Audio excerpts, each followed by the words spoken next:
2019-njy ýylyň maý aýynda Türkmenistandan Türkiýe işlemäne gaýdan Mustafaýew Mekandan şu ýylyň fevral aýyndan bäri hiç bir habar ýokdugyny aýdyp, Mekanyň ýakynlary habar berdiler.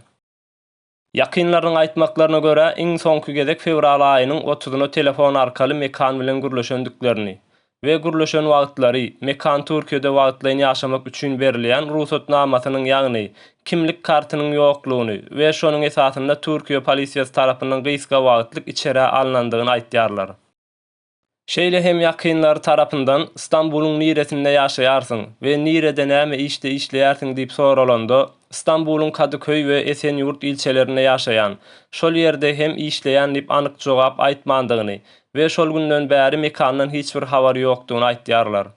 Mustafaýew Mekan 1994-nji ýylda Mar welaýatynyň ýol öten etrawynyň Amanbawy owasyna doglan we maşgalada iň kiçi bolup özüniň hem maşgalalydygyny we bir gyzynyň bardygyny, şol maşgalasynyň bolsa Mekan Türkiýe döwletine gelenden soň onuň gelini bir saý sebäplere görä Mekan bilen suwutlaşyp aýrylşandygyny, bolup geçen ýagdaý bolsa Mekanda uly bir şok döredip, şondan soň Mekan gahar gadapda gedendigini ýakynlar gurrun berýärler.